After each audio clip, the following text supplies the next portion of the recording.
Howdy, everybody. Glad I checked that. Oh, how you all doing tonight? I'm doing alright. Unfortunately, Cam is, I don't know if he's not doing alright, but he is stuck in weather traffic, which is never fun. So, unfortunately, no lethal company tonight. So instead, you're stuck with me and visual novel streamer streaming visual novel. Howdy, Obsidian. Hope you're doing well tonight. Cameras off. That's better. Alright. Let's see, I believe when we left off, we had just been informed that there was going to be a children's birthday party at the arcade. And so it's time to deal with the kids. Let's hop right in, shall we? Alright, Night on Bald Mountain. Who do we want to deal with first? Two kids fighting over a box of cupcakes near Naomi and Ashley, angry adult shouting at a kid near Teo and Queen Bee, or a little girl crying over stolen tickets near Percy and Gavin. Well, we gotta go help Naomi. I can smell disaster on the wind and it smells sweet. As in, I can smell that box of birthday cupcakes one of the parents left near the ticket desk, with kids swarming around it, scavenging for their favorite icing colors. At first, my inner child is merely offended that someone thought one of those icing-bobbled cupcake cakes was superior to actual birthday cake. Onyx has come to watch stream. Hello, Onyx. But there are clearly larger issues at stake than that. I want a chocolate! Don't take all the chocolate! I want 2 cupcakes. Give me 2 cupcakes. Greedy Not boy. fair! Everybody gets one, and mine's gotta be chocolate! Of course, the kid at the front grabs the last one. Finders keepers, losers weepers. Asshat. Parents aren't paying attention. They're too busy complaining about their jobs and the weather and the PTA and stuff. Meaning when the first cupcake is thrown, nobody is there to stop it. Stop it, stop it! I want chocolate! As blobby wads of icing and sponge cake go flying, I glance over to the coin-op games, which are about to get caught in the crossfire. Naomi, who's busy trying to unjam a joystick one of the kids waggled too hard, looks up to see the cupcake onslaught coming her way. As does Ashley, whose fuzzy costume is a nice and inviting target for their flying confectionery. Act fast, Pucas. Quickly, I hurl myself in action, as if that was a choice. Get down, Miss Naomi! Numbness sets in as multiple rounds of frosting-coated mortar fire impact against my body. When I finally hit the ground, my clothes are totally ruined. But alas, my noble self-sacrifice could not save them both. Hello, Upgrade. How are you doing tonight? What? No! Pinky the Funplex Flamingo is now covered in a wide variety of icing colors from across the visual spectrum. Pucas! No! You were so young and pure! Naomi, it's so cold. Lie still, Pucas. I won't let you die on me! I'm not dying. The icing is just kind of cold and sticky and gross. Oh. By this point, the lackadaisical parents have finally noticed the pastry wars and are busy rounding up the combatants for various scoldings. Aww. Oh man, my costume's just wrecked. I need to get out of this ASAP and put some stain treatment on it. Pucas, can you cover the floor for me? Considering it's my fault you got caked, absolutely. Not your fault. I mean, I guess the games cost more than my fuzzy felt. I'll be back ASAP. I know that's supposed to be ASAP, but like, AYE is definitely I, right? ASAP. Oh, I'll be back ASAP. Thank you. That was so brave of you. I mean, okay, it was just cupcakes, but still, that was so brave. You saved the game we worked on together. Actually, it's only now that I noticed the Joust game that was protected from a severe sustained cupcake. Yo, Joust! I had to make Joust for a class project once. I'm Naomi's hero of the day. She's smiling at me expectantly. Quick, Pucas, say something cool. No mere human pastry can defeat me. It'll take more than a wad of icing on a tiny amount of cake dough to put me down for the count. Bring it on! Hit me with a sheet cake! A Fudgy the Whale ice cream cake! I can take it and come back for more. Well, let's not actually invite diabetes upon your person, but thank you. It's good to know you're willing to step up for me like this. Better finish up my work here and get out of the way of the party, and you've got more work to do. Good luck. The Brief nod from Gavin, I snatched one of the official Funplex t-shirts to replace my cupcaked top. After a few minutes in the bathroom to change and wipe icing off my pants, I'm ready to go again. Right, that's sorted out. Well, the other two situations are about to spin out of control. I've only got time to deal with one of them. Which one?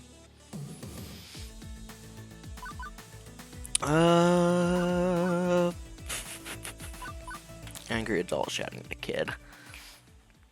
The sounds of hardship called me from the Fast Cars 5 racing game. Yo, Fast Car 5? They did a 5?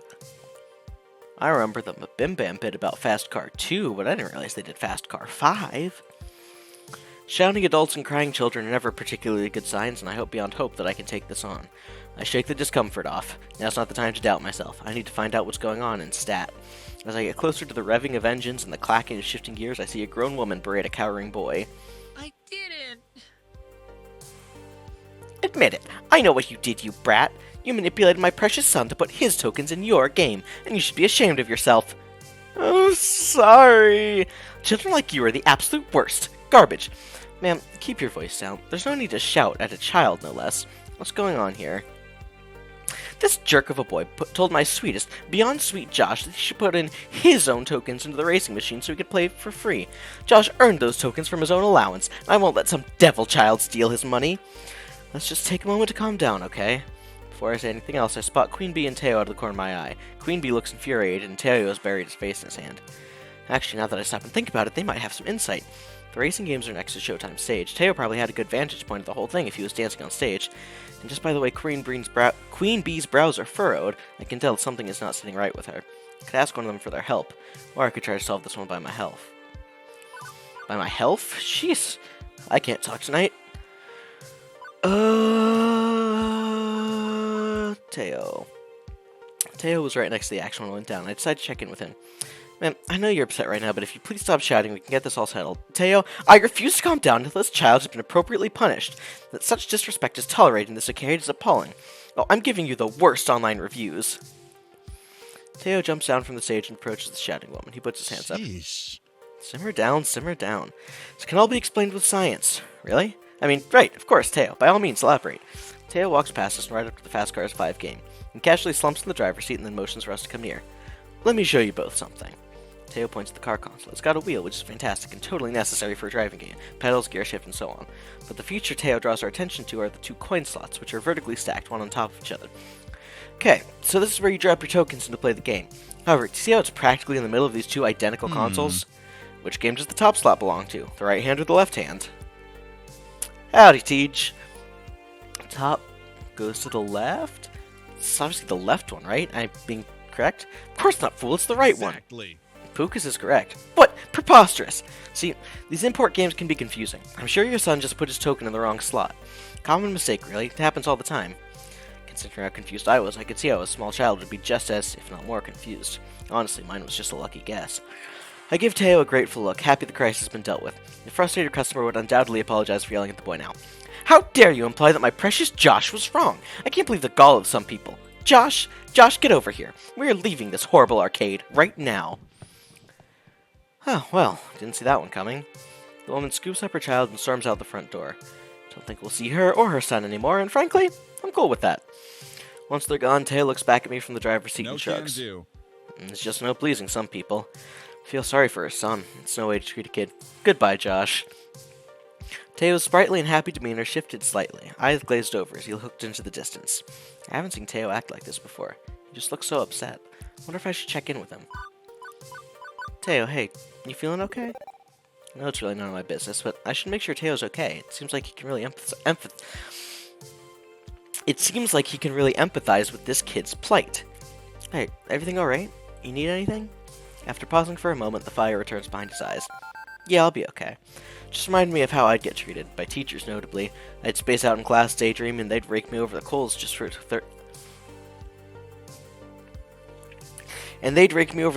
just to assert authority. Total overkill. It really bums me out to see some adults mistreat kids this way, you know? I like to treat people with respect, even when they're in the wrong, like you saw just now with that woman. Appreciate you taking some time to ask me, you know? Shows you've got respect too, and empathy. You're a kind person, Pucas. But I'm not that important. You should make sure that boy's safe and sound. I'm headed back to Showtime Stage. Holler if you need anything. I give a quick wave to Teo as he returns to his game. You good? Yeah, I just can't talk tonight. After poking around a bit, I managed to find the kid, still shaken up from the whole ordeal. Hey, sorry about all that. You gonna be okay? I think so. I swear I didn't do anything. The other kid just came up out of nowhere and dropped his token in my slot. After I lost, I got off the game and offered it to him. He just ran away. And then the woman approached you and started yelling. Boy nods, wiping his snotty nose on his shirt. Uh-huh. Well, if it's any consolation, the bad lady is gone, and I don't think she's ever gonna come back. The boy, cheeks still streaked with tears, lets a smile spread on his face. Tell the nice man thanks for sticking up for me, too. I nod, and the boy scurries off and rejoins some of his other friends. 2 problems in the can. Now to deal with the crying kid by the skee-ball machines, she's gone. Well, crap. Percy looks up briefly from clearing level 78 of Moopy. Looking for that girl? I think her parents took her home. Party turned sour for her, I suppose. Drat, wasn't fast enough. Can't be ever at once, Pucas. Cheer up, love. You're still doing better than that last guy who stood at your post. Seconded. I saw you deal with that obnoxious parent with the cupcake war. You did well today. Seeing Gavin actually smiling is weird, but I'm not going to say no to praise from my sub-boss. Things seem to be cooling down. I suggest you take a few minutes in the break room while there's a lull in the action. Ashley and I will handle things for now, and she can swap off when you come back. Percy ducks out of the conversation without actually moving anywhere, refocusing on his game. I could use a few minutes, yeah. Thanks, Gavin. I'll be right back. I slip away, headed for the employee lounge.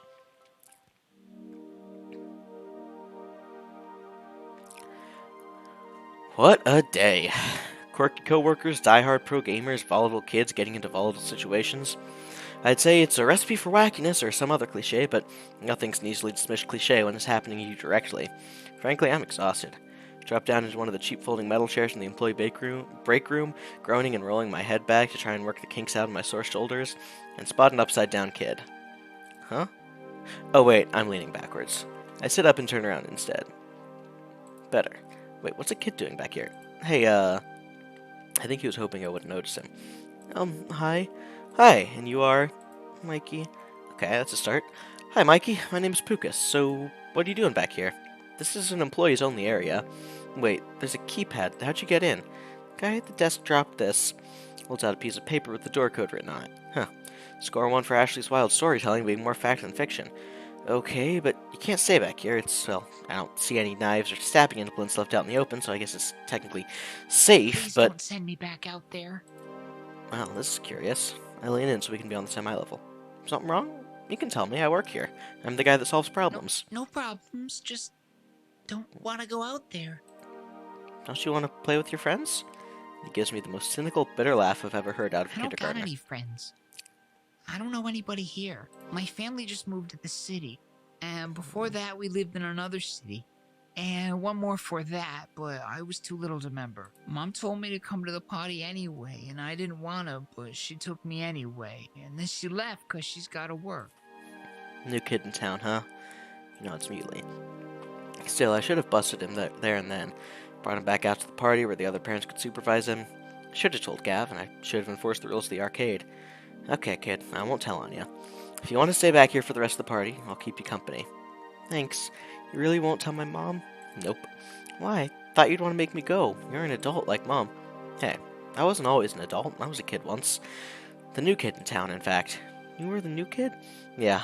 Although for me, that started happening back when I was 10. Again and again, moving from town to town, school to school, never really making any friends, not for years.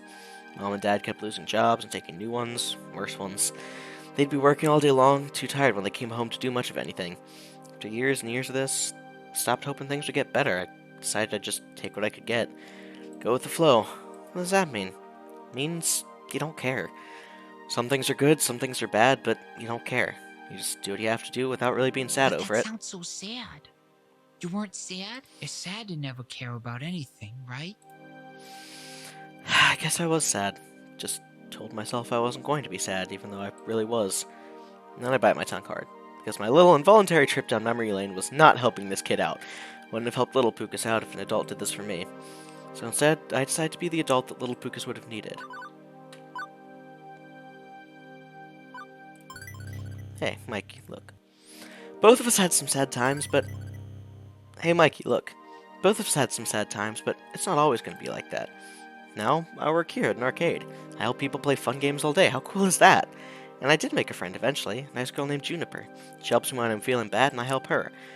Won't lie to you, you'll still feel sad sometimes. Life can be really difficult, but it won't always be difficult. If you keep your head up, you can ride through the good and the bad parts. Is there anything in your life that's always good no matter what? Got heavy. I'm here for it, just that was quick. Yeah, that was a little quick. I like cartoons, and I can watch those no matter where we live. See? No matter how sad you get, you'll always have your cartoons. Any city you live in will have them. See? There are good things along with the bad. Is there anybody else at your school like the same cartoons you do? I don't know. Do you want to find out? Super easy way, just ask them. Really? Really? You'd be surprised. Okay, Mr. Pucas? Yeah? Do you like Ultra Warrior Unicorn Rainbow Champions too? I fucking love Ultra Warrior Unicorn Rainbow Champions. Don't tell your mom I used that word. Kid grins, amused he caught me swearing. Not like it's that fucking hard. And well, then we're both laughing.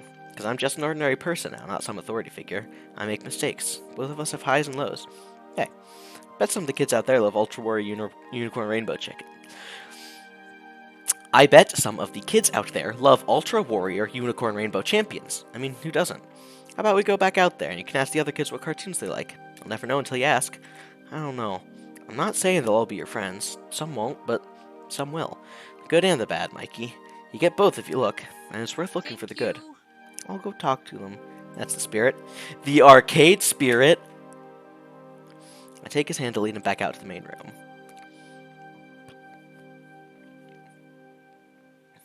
And off he goes. I'm not fooling myself. I know I haven't fixed all of Mikey's problems. I'm no child psychologist. That was entirely me flying by the seat of my pants. But for one moment there, I was able to help someone in the same crappy situation I found myself long ago. 15 years ago. Everything changed. No more family vacations, no more arcade visits. Couldn't afford them, and they couldn't take time off work. The whole Lickens family had to learn to settle, to accept the lot in life we'd been dealt. Simply go with the flow, never hoping, never wanting. Juniper did her best to pull me out of that mire. I'd only known her a few years, one of the few stable times in my life, but she knew the edge I'd been pushed to. Now, here I am. Today's been, well, bonkers. Alternately boring and hectic, surreal, and way too real. But I can honestly say I'm more alive today than I have been in a very long time. Beep beep! Beep beep, Pucas! My emotional voice analysis subroutines combined with your body language suggests you're very happy right now. Yeah, I guess I am. How'd you know? I just told you, silly. I mean, how'd you know I'd love this job so much? Oh, I know. That's easy. I didn't. What? I lied. I was 47% sure. Oh, it has elements that seem to click with your optimal social requirements, a fun atmosphere, spirited coworkers, helping people out, and so on. Also, I cross-referenced your roommate's postings talking about how much you enjoyed arcade visits when you were a kid. Still, 47%. 99.97%. But I was 99.97% sure that if I said I was 99.97% sure, you'd be willing to give it a try. Another thing to thank Juniper for, I guess. You're a very weird little app, you know? I try to be. This is really cute. I love this game so much.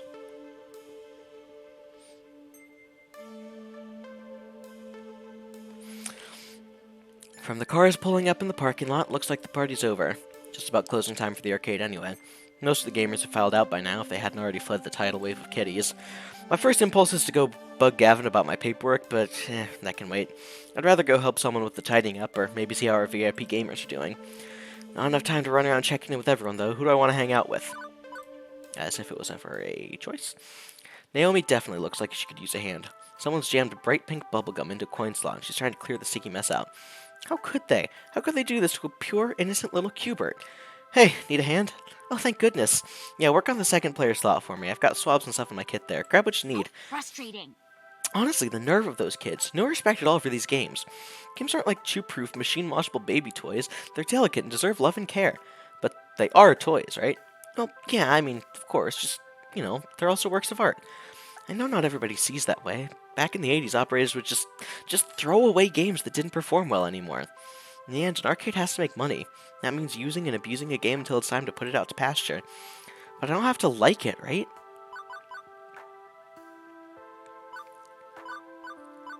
Stand up for games. Of course not. You love these games. You shouldn't just let them be abused, even if they do have to make money. Next time you see some kid smacking a game around, stuffing gum into a slot or whatever, just let me know. I'll deal with them. Thanks, Pucas. It's good to know someone's got my back. Still, I need to be realistic, right? I know this isn't a museum. We aren't preserving priceless treasures for generations to come. Sometimes I treat it like my little private collection, but really I do want people to play and enjoy these games, and that does wear them down in time. As long as I'm here, I'll pick up a game when it wobbles on its feet, dust it off, straighten it up, and send it out there to be played with all over again. With the last of the gum pulled out of the slot, Naomi closes up her toolbox. I should probably pull the coin mechs entirely and give him a good cleaning tomorrow, but I didn't want to let the gum sit overnight. Heading home soon. I'll see you tomorrow, right? Got it, Naomi. Great! And she gives me a big hug before bounding off to her workshop. My heart skips a beat and a half before reality resumes, already in progress. With things winding down, there's just one last thing to take care of before I'm out the door. I seek out Gavin to handle the remains of the day. Pucas, good work today. Thanks, boss. Mid-boss? Sub-boss? Gavin will do. Can't say you've been a perfect employee, but my standards are impossibly high, so I'll just assume you're as close to perfect as is reasonable. Unfortunately, the cost of cleaning our carpets and costumes after the cupcake assault will be a chunk of change, but I suppose you did all you could there. Normally, I'd have dealt with angry parents myself, but I was distracted. I've only second-hand accounts of your performance there, as Teo told me everything. Although Teo isn't staff, I suppose he stepped up to handle that rude customer with a rational and calm attitude, so I'll consider that handled. I'm not pleased that you sold our Moopy for only $1,000, not $3,000 as I'd requested. Gavin, we only paid $200 for that game. I'd be ripping off a customer with exceptionally deep pockets, and one who squats on that game all day, spending only a handful of change in the process. If anything, $3,000 is what we'd need to make up for the lost profit from Percy being so Moopy obsessed. What's more, why it's still here is a good question. Was I not clear I wanted it gone? Percy didn't want to break up the family. They're machines, not people. He also didn't want Naomi to be sad. Yes, well, Naomi needs to learn to let go, I'd say. Don't you dare talk about her that way. Ahem. Are you giving our poor little Pucas a hard time, Gavin, dear? Miss Francine, I thought you were napping. Let's be sensible. Naomi's dream matters too, as does the dream of Percy, that poor fellow. Poor isn't Percy stinking rich? Everyone has a dream. Gavin, I know you mean well, wanting to keep everyone's dreams afloat, but sacrifices in that name which shatter the dreams of others, well, that's not what the Funplex is about. Pucas, you understand, yes? The reason why? Why am I here? That's the question she asked me during that interview. Now I think I understand. I came here today looking for hope. Hope I could do more with my life than compromise, settle for what I can get, and go with the flow. Everybody I've met today is full of hope. Gamers chasing scores, people following their passions. Nobody here is willing to give up on their dreams. Not even you, Gavin. You know, we're better than this, Gavin. We don't settle. We chase after our hopes and dreams and won't accept anything less. I see. Apologies. Pucas, Miss Francine, I apologize. It's difficult to balance my idealism against my realism some days, but I know in my heart I need to err on the side of idealism, even if my mind screams in protest. I can assume you're still keen to work here, Pucas? I don't even hesitate before replying. Nope! Absolutely. Gavin fetches a nearby short stack of forms. Fill these out tonight and hand them in to me first thing in the morning. And welcome to the Funplex. Welcome to the family, I'd say. I'm sure you'll fit in just fine, Pucas.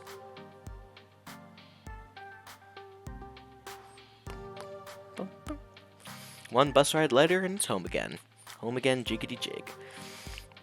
Juniper, already home from work, bounds over eagerly to interrogate me on my day. So how'd it go? Went well. Well, really well. Your little app came through, despite being terrifyingly omniscient and just a little bit unnerving. You forgot to mention adorable. That's wonderful. I'm glad to hear things worked out. And you even came home with a smile like when you were a lifeguard. Huh. Guess I am smiling. Interesting. By the way, It's just there's just one teensy-weensy little question I have for you. Why exactly did you order a giant crate full of pizza bagels? Did I neglect to mention that part of the terms and conditions? Well, on the plus side, I know what I'm having for lunch tomorrow. Woo! Day 1 complete. And that's level 1 of Arcade Spirits complete. Hey look, you also won a prize. You'll get one of these for each level you clear, plus some extras for various endings and other hidden thingies. Now let's check your score. Looks like you're really hitting it off with Naomi. You don't say. You're proving to be a gentle, sweet, and compassionate soul. Also, you've scored 6,300 points. Nice! Keep talking with people and your score will go up, up, up. Today's pizza fact is, Americans eat approximately 100 acres of pizza each day, or 350 slices per second. Wow! And only 50% of that is TJ. Do you want to save your game before proceeding to level 2? Save the game. I really hope TJ is still in chat and I'm not just blasting him on his pizza consumption. What prizes have I got?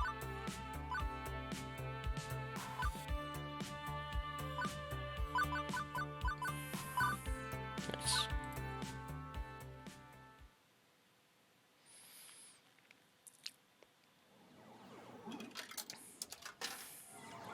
Arcade Spirits. Level 2. Chasing Ghosts. Oh, like Pac-Man.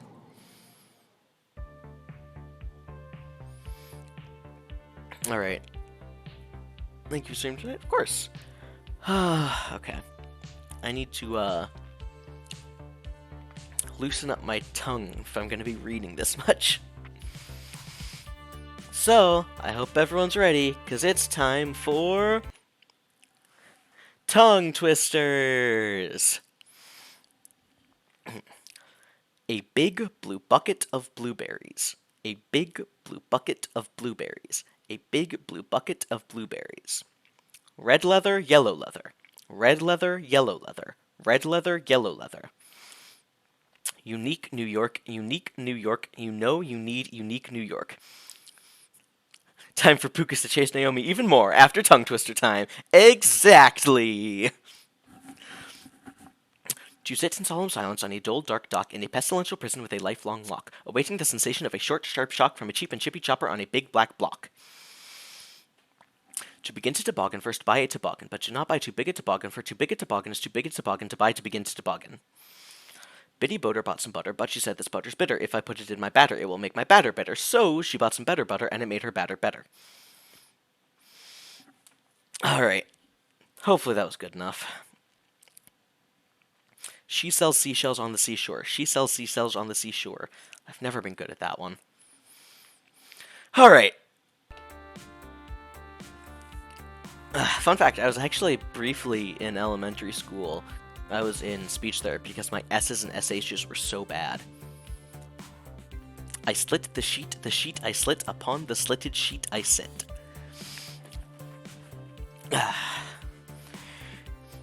It is the future year, 20XX, and you know what? Things are pretty okay. I've worked as a floor attendant at the Funplex for 2 weeks now. Hard work, to be sure, but rewarding. In a spiritual sense, at least. I've helped... The sheet one really feels like a high wire act. I've helped Naomi repair pinball games. I've had tea with Francine while she reminisced about the far-out 1960Xs. I've evacuated gamers when the kitchen accidentally caught on fire. I've had numerous kids puking up nachos on my clothes. I've scraped gum off any number of surfaces. I've chased what turned out to be entirely too many spiders out of a single skee-ball machine. Okay, look, I know I'm not painting this as a very rosy picture so far, but honestly, I'm happy. I'm happy even amidst the chaos and the grossness. I'm happy, and that's all that matters, right? Right, you're happy. This is the best I've seen you in ages, Pucas. Before you'd come home all drained and exhausted. Now, well, you're still tired, but a good tire. Any is too many spiders. Agree. Correct. Give this person 1,000,000 channel points. My roommate Juniper. She'd taken to stopping by during her lunch break whenever she could get away from her office cubicle long enough to do so. It's still hard work, don't get me wrong, but overall, it's good work. I feel good. Totally good and stuff. Yes! Good. Agreed. Super good. Double plus good. Iris, we talked about you listening in on my conversations. What did I tell you about that? To pretend I wasn't eavesdropping even when I am? Exactly. You know, I'd be more upset about my creepy privacy invasion digital overmistress, but have to admit that Iris really pulled through for me. Even if she also ordered a 3-month supply of pizza bagels on my behalf. But Pucas, when pizza's on a bagel. So Juniper, how long do you have left on your break? Any time to squeeze in some pinball or something? I can spot you tokens. No can do. Our new assistant synergy manager arranged a team building exercise. I have to move colored bits of paper around or something and then exchange high fives. Assistant synergy manager? Sounds like a very vague job. Nah, It's actually level. Good pay and right on track to middle management. Pretty cushy if a bit dull. Funny thing is, they asked me if I knew anybody who'd fit in before they started advertising for candidates, and I said, nope, who'd want to do that? When was this exactly? Oh, 2 weeks ago. So, 2 weeks ago, right when I needed to find work, you told them you didn't know any good candidates for a well-paying entry-level job. Oh, well, but you wouldn't have liked being an assistant synergy manager, right? Not one bit. Juniper, please tell me you told them no because I'd already taken this job by that point, not because you forgot. Hey, I didn't forget. I just, didn't bother telling you about the open position that night. I mean, you'd already had so many jobs you hated. I knew you'd hate being an assistant synergy manager, so I didn't feel the need to tell you. And it all worked out, right? You just spent the last 5 minutes telling me how happy you are here. Not a lie, I was happy here indeed. Also not a lie, having packed pizza bagels for lunch, after having pizza bagels for breakfast, because we barely had enough money to cover rent this week, pooled together. Also not a lie, Gavin consistently hiding the numbers from us, insisting things were fine, all while dryly joking about perpetually being on the edge of a crash and burn. Also not a lie, that every time someone in my family tried to chase after happiness instead of stability, we fell deeper and deeper into debt and misery. Ooh. Pucas, say something, you're scaring me. When I lost my lifeguard job, I barely reacted. Didn't care that I was impoverished again and facing an uncertain future. Guess one of the nasty side effects of no longer going with the flow is no longer being numb to the reality of your situation. But I shouldn't feel upset. I've been genuinely enjoying my new job. It's restored my sense of hope that my days can be something to live through, not just endure. I have no right to be angry or upset at losing an opportunity at a safer and more stable future, right?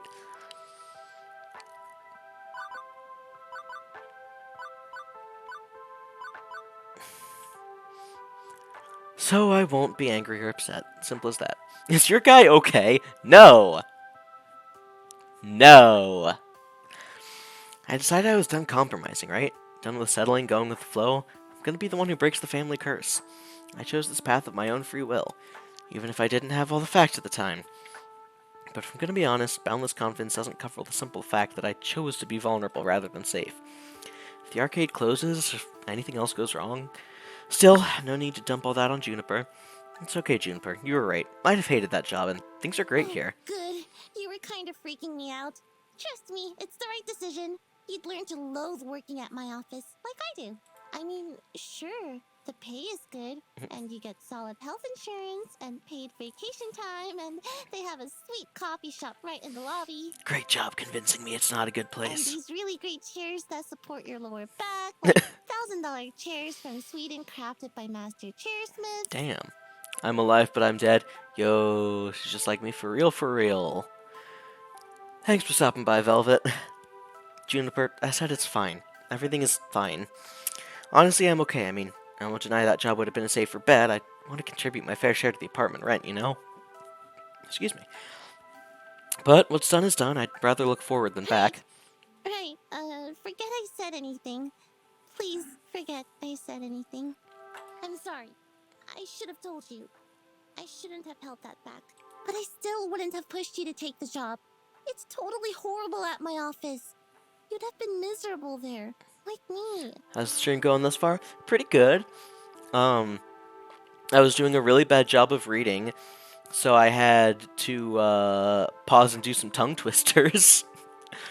Oh, you know what I should have done? I should have run an ad while I was doing tongue twisters, so all the subs get to stay here and watch me say things. And if you don't sub, then, you know. Juniper, it's cool. You're right, I'd have hated it. Okay, good. I've got a good feeling about all this. I think you're right where you need to be. Even if I was kind of awful about getting you here. Hey, I gotta get back to the office. Have a good lunch, okay? Hey, now we know, though. Exactly. I can feel the distant rumble of a frozen box of pizza bagels, taunting me from the recently repaired employee break room. Marketing for future adventures. Yeah, okay, and you have a good rest of the hours of your day, yeah? You bet. I'm okay with this. Everything is fine. Right? Right. What I need right now is a distraction, and frozen pizza bagels are most certainly not it. My pocket money is really slim, but I think I need to step out for some fresh air and treat myself to a better lunch than that. Hey, maybe some company too. Nice and distracting, talking to someone about anything other than this. Let's see who's available. Damn. No Naomi. Teo. As he finishes the last beat of the song, I see Teo spin and jump off the Showtime stage platform. He doesn't even look back to see that he absolutely nailed it.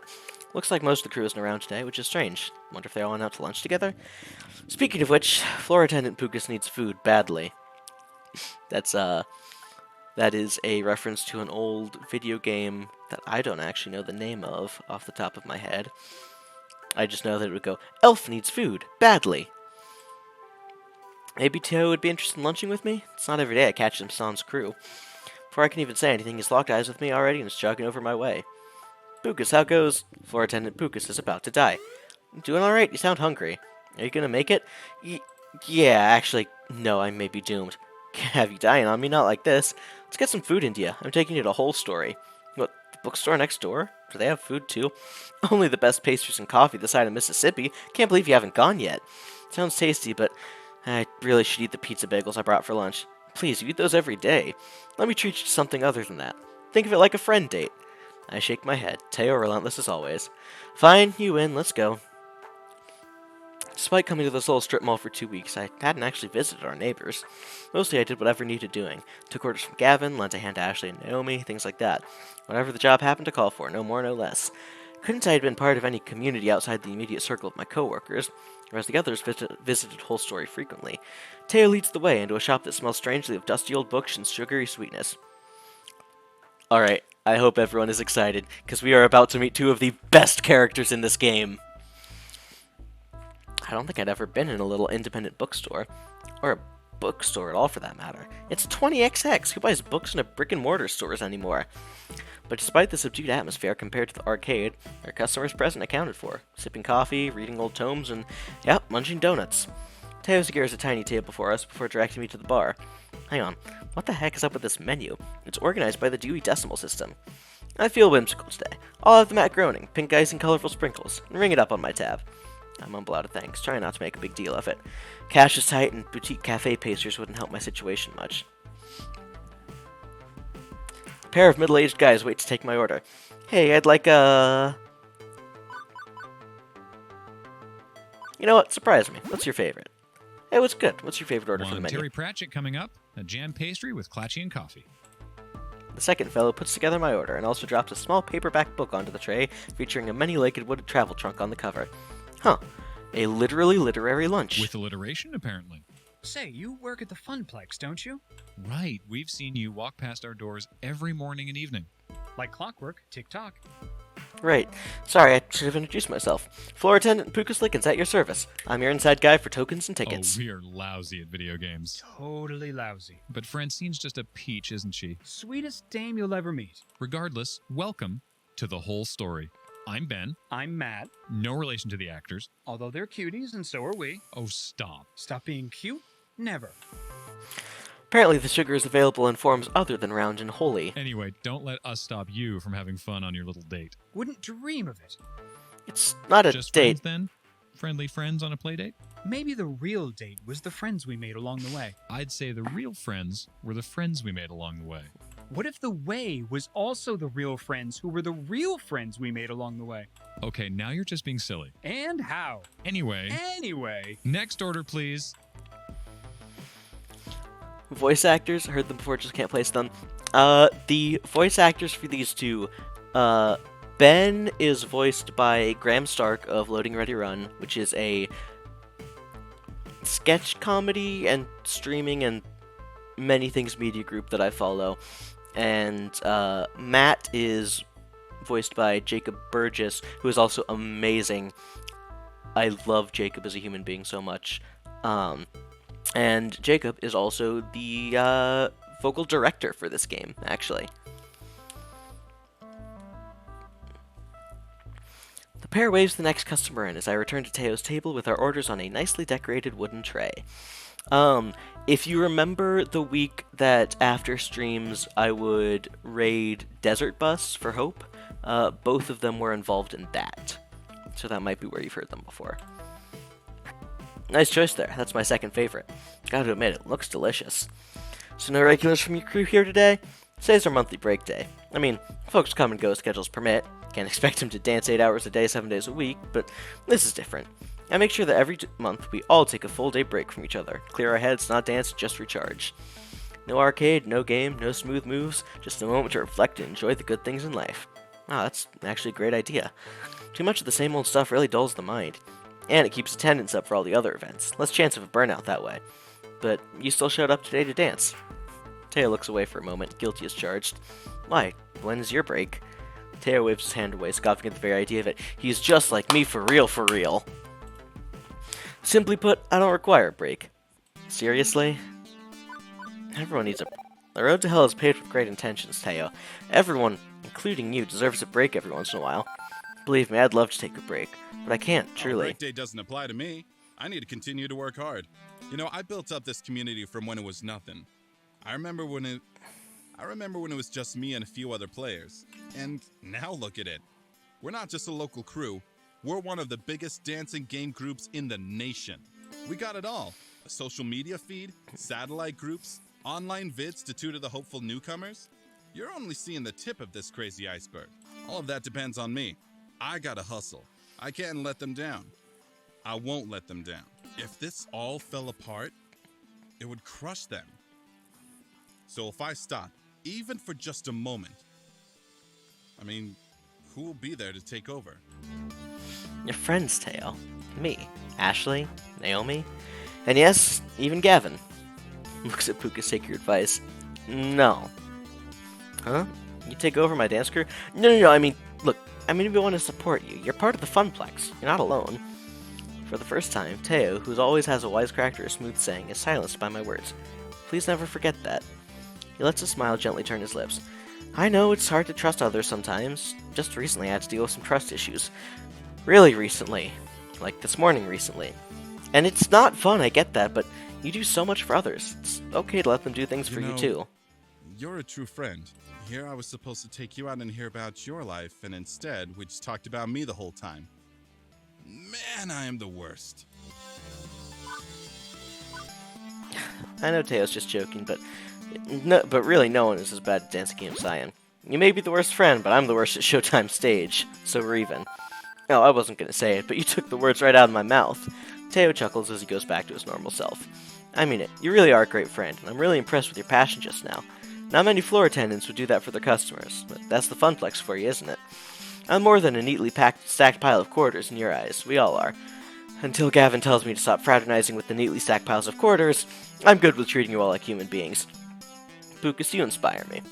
Confusedly, I glance around, looking for who Teo seems to be talking about. I've never been described as inspirational. Who, me? Yes, you. You could use that heart you have in all aspects of your life. It'd at least make my world a bit brighter. Lunchtime is over. Looks like it's time to get back on the stage. And back to work. Sure you wouldn't rather dance with me? You still haven't tried out Showtime stage yet. Rain check, Teo. Rain check. Can't use that excuse forever, my friend. Check with me again next time it's raining. That's the opposite of what a rain check means. Before we go, can I ask you something? Shoot. You're a really hard worker and all, but don't you get bored running through the same routine day in, day out? Even I switch up the playlist now and then. What do you mean? Well, are you happy with what you're doing? Is there anything you can add to your life, your job, that would make it more meaningful? Like for me, when I first started dancing, I made a promise to myself. If I was ever in the position to build a community around Showtime stage, I'd give everything to make that dream happen. Sounds ambitious. You know it. I've got ambition oozing out of every orifice of my body. TMI! So what do you strive for? What do you want to accomplish? Or is this it? Sorry, that cut a little too deep, didn't it? Anyway, just something to think about. We should get back before we're missed. Okay. Quickly gather up my things and head back to the Funplex.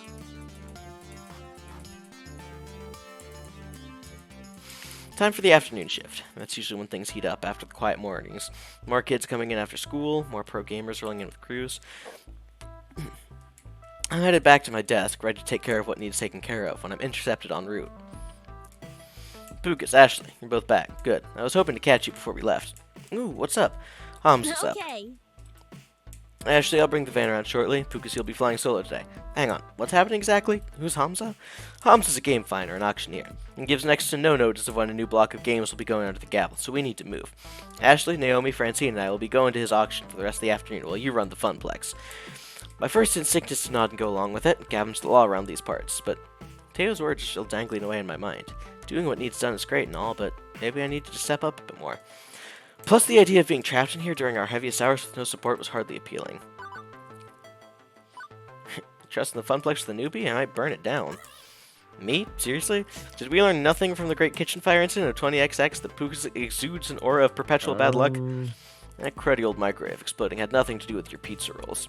Pizza bagels! Whatever. Hey, hang on, I get a say in this too, right? As a fellow floor attendant? I feel like such a third wheel at those auctions anyway. Let Pucas be the third wheel and me handle the floor. I'll be the finest third wheel you've ever met, trust me. I want to do something more than what I've been doing. Different things, new things, show some initiative. Like, I suppose it wouldn't change much to bring Pucas instead, but no costume time today, Ashley. I need non-plush fingers on duty in case of ticket jams. Pinky can stay in storage for the afternoon. I'm just happy to be helping folks out one way or another. I need to go get the van. Wait out front, please. I'll probably be closed by the time you get back, so we'll see you in the morning. Floor attendant Ashley away.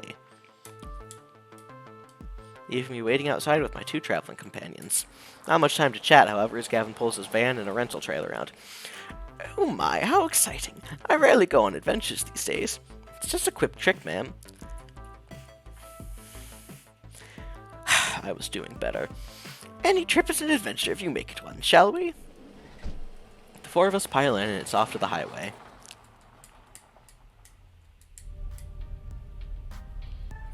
Gavin, consulting a driving app on his phone, leads us out of the city via a series of weird turns and back roads.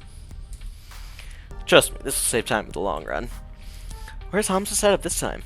On site at some abandoned estate just outside town. It's about to be torn down, but they found a trove of arcade games in the basement. So exciting! I love arcade raids. Arcade auctions. Raids. Auctions. You guys got an arcade to English dictionary I could borrow? Francine, without looking up from her knitting, answers. A raid is when a bunch of collectors get together and rescue games before they can be junked by their original owner. An auction is when someone sells off their arcade games, one at a time, to a crowd of active bidders. So, which is this, a raid or an auction? It's both, dearie. Hamza, that sweet boy, buys up private collections before they can be thrown away. He rescues them from that terrible fate and then auctions off his finds. Sort of. Okay, now I'm fuzzy on the sort of part. I'm the newbie here, remember? Well, okay, so Hamza obviously auctions off games for cash money, but he's a very whimsical kind of guy. Once I saw him trade off a vintage burger time in exchange for someone's super secret chili recipe, passed down through generations of family. In other words, he's just on the edge of being a loon. This would be a lot simpler if it was just a raid. We pay up front, we declare what games we want, and cart them away. Instead, he ambushes us with these impromptu auctions and makes us come down there to entertain his whims. Wonderful. I think it's sweet. He wants to make sure the games go to good homes, to people who really want them, even if they can't pay. And really, we should be honored we get an invitation. He's trying to cut out the big franchise arcades like Deco's Palace and help the little guys, like us. It's inefficient and relies entirely on keeping on Hamza's good side. Huh. I'm guessing Hams is the sort of person who would let a kid have the game of his dreams for free. He doesn't care about the money, he cares about people, am I right? Correctamundo. Hams is a great guy. Is he hard to predict? Sure. But he's got a big heart, and that means something in this business. Not enough big hearts left some days. Oh! Huh. Oh. I accidentally scrolled back. Yes, because that's how you pay the bills and keep the doors open, by having a big heart. I won't deny that we can sometimes tweak out a trade that's practically a steal thanks to his personal modus operandi, but let's not push too far here. We need to temper our expectations a little, I suspect.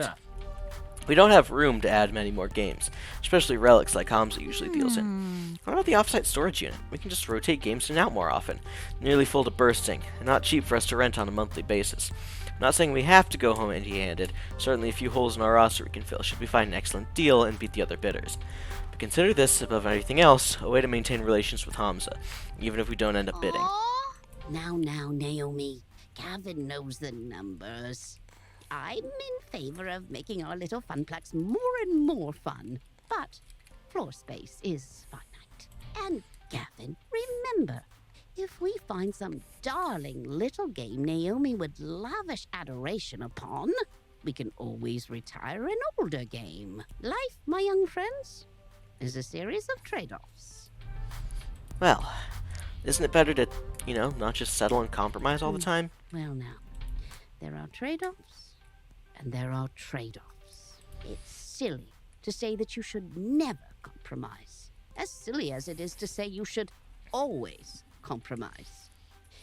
It's what you compromise that defines who you are. You're all so young yet. You've time to make mistakes in learning what trade you need to make. Unless you don't make rent on your apartment, or your stomach's growling. Iris and Juniper have pushed me to stop settling for less out of life, to stand up for myself and my happiness. And I've done just that without regret. So everything should be fine now, right? Right? New default topic on diversion, the weather! Well, at least it's a nice day for an outing, right? You know, come on. Wonderful. Glad I packed plastic bags to wrap cabinets in just in case. That's our Gavin, always thinking ahead. Trying to protect your investments, huh? From Holmes's invitation, it seems this arcade was largely abandoned and left to rot. I'd rather not add water damage to the ailments the games are already suffering. It's so sad when we come across a wonderful game that's just ruined beyond repair. Most collectors show their collections a lot of love, but others just don't care. You find old games in barns exposed to the elements and falling apart. Suppose this is one thing we can easily agree on. It's important to take care of your games. For their resale value, you mean? Broken games are so fun to play with, and it's a shame to see classic in terrible condition. Consider pinball. Pinball games are very prone to breakdown, particularly older ones. To experience them in their glory, you need to show them care. Even beyond a busted game earning no quarters, it feels like a waste to allow an enjoyable game to lie fallow, a waste of true potential. Huh, good point. Glad to see these two getting along better, even if Naomi kept preemptively attacking him along the way there. With the rain pounding down on the van roof, conversation gets a bit difficult. Gradually, everyone resumes fiddling about with their phones, knitting or driving, leaving me to wonder, exactly where is this auction and/or raid happening anyway? We've been driving for some time, leaving the city far behind. What would a massive trove of arcade games be doing this far out in the sticks? Maybe it's some closed-down roller rink or an old bowling alley, or maybe it's a creepy old house that's likely haunted by exactly 87,194 ghosts. The classic Lickin's Luck and Play, so majestically awful. Gavin pulls up alongside any number of other vans and trucks. We're here a little late, it seems. Good grief, is this really the auction site? Creepy. Definitely creepy, at least an 8 on the creepometer. An old home has character, I feel. Let's not judge it by the exterior, shall we? With all speed, the group hurries inside to get away from the weather. A large group is already gathered in the foyer of the crumbling estate, but one rushes forward to greet us in a blur as the others pay little mind. Greetings, friends. Hamza welcomes our friends from the Funplex. Welcome, welcome. Gavin, stalwart as ever. Naomi, love what you've done with your hair. Miss Francine, a beauty surpassed only by your wisdom. Oh, fresh. And a new player, it seems. Who might you be? Pucas I Lickens. see. Greetings to you and yours. I am known as Hamza, seeker of antiquity, finder of things lost, player of games. And welcome to, well, not my home, but a place where Hamza shall provide hospitality regardless. Seeker of Antiquity. Is 1980X's antique? I was unaware Reagan-era amusement machines were antiques on par with the Turin Shroud. You have fire indeed, but rest assured many a holy grail may lurk in the arcade below. You may even find your own relic of a holy nature by Eve's End. Alas, I have not a moment to enjoy your fine company, Pucas Liggins. Perhaps later, but for now, it is time. Clapping twice for attention, Hamza rallies the small crowd in the room to begin the proceedings. Friends, companions, longtime allies of the noble art of the arcade, welcome, welcome to Donnawood. Its story begins nearly 30 years ago, when legendary pop musician Donna Michaels, singers of such hits as Thrilling and Mama Don't Mope, did a stately pleasure dome degree. Here, the reclusive idol crafted a private amusement park, a petting zoo, and an arcade. Alas, she could only enjoy this paradise for a short 10 years before a tragic death. Needless to say, the estate has fallen on hard times ever since, and this year it shall be torn down to make way for condominiums. Oh, excuse me. But not before we have our Friends, say. Those games that Donna Michaels cherished still lurk one floor below, ready to be rescued from such a terrible fate. It is our moral imperative to do so. I have paid the estate owners a princely sum for the entire lot. Now, Hamza parcels them out to you. By all means, browse the collection. See which pieces sing out to you. On the far table, you shall find refreshments, grapes, sparkling wine, and delicacies from my travels. Mingle, cavort, and we shall begin the auction in 1 hour's time. Indeed, a lavishly arranged table that probably cost more than any single arcade game to put together is descended upon by the invitees soon after. I feel like I'm attending some ancient Roman celebration of debauchery and gluttony, not an arcade raid, or an arcade auction, or whatever. Donna Michaels, I knew it! I should have recognized Donna Wood when we pulled in, but it was raining too hard. Who? You've never heard of Donna Michaels? I can't even remember the last time I cavorted. Yeah. You've never heard of Donna Michaels? She was the hottest musical act of 1980X. Naomi, I was born in 1990X. I'm totally plugging my phone into the van stereo so we can blast Girls Just Want to Play Games all the way home. First, I'm going to go check out the cabinets in our arcade. I'm not really into mingling later. She dashes off with all speed, heading for the stairs leading below. Suppose I should go network a bit. Hum's events always draw in an interesting crowd of rival arcade owners. Heading for the foodstuffs, Gavin arranges himself a plate so he has an excuse to hang around and eavesdrop on the other collectors. Needing me to, do stuff? Now I see why Ashley was bored at these events. Gavin schmoozes, Naomi analyzes finds, and Francie's already napping in a chair. I've got nothing to do. Well, when in doubt, find someone who knows what they're doing and stick to them like glue. Come on, chat. Again. As if this was ever an option. Not really interested in the arcade version of Game of Thrones going on up here. Gavin can handle these guys. Me, I want to see this legendary arcade Hamza was talking up, so I head downstairs to join Naomi. Whoa. Is this a private collection or a full-fledged arcade? I'm expecting a handful of games and a pool table or something, but this is easily 3 times larger than the Funplex itself. Even coated in dust and disrepair, it's awe-inspiring. And it's also hard to find anyone in this maze of tightly packed games. Invitees are browsing the available stock to decide what's worth bidding on, making it crowded as well. But eventually, I locate Naomi, practically cuddling a narrow-looking TMNT machine. Should have been me. Oh! Pucas, look! A 2-player variant of TMNT! These were only released in the Oceania region. Such a rare find. Wait, wasn't that game originally 4-player? Why would anybody want a version with only 2 joysticks? Well, because, I mean, it's rare! It's a find! And it's less fun. Not the point. Anyway, it's hard to find one of these, 2-player or 4-player. I'd love to have it for the arcade. I'd love to have that, this one, and oh, if only I could take all these home with me. I mean, some have water damage, others likely have busted CRTs and controls. They all need work, but I recall the game she was working on when I first met her. Extensive repairs needed just to make it playable. So, not only would you have to bid and win the game, but you'd have hours of work and plenty of spare parts to purchase ahead of you. I know, isn't it great? Okay, is there a nice way to say this? You really love bringing Broken Gold game back to working order, huh? Absolutely. These games deserve to shine as they once did, ages ago. If I can't turn back the clock and let them be what they truly can be, let people play them as they were in their prime, well, there's no greater feeling. And you enjoy the challenge of restoration too, repairing hardware, replacing damaged art, problem-solving with broken monitors. You know me so well, Pucas, exactly. And all of that is admirable. I really love how happy these projects make you, Naomi, but there's a flip side. How much time does it take to restore a game? I'd say if it's in good shape, maybe a few hours. If it's really a wreck and needs extra love, a few days. Maybe weeks if the parts are on back order. Okay, now, think of the games we currently have and how many still need work or break down frequently. Can you take on a bunch of new projects? Well, I could make the time work late, right?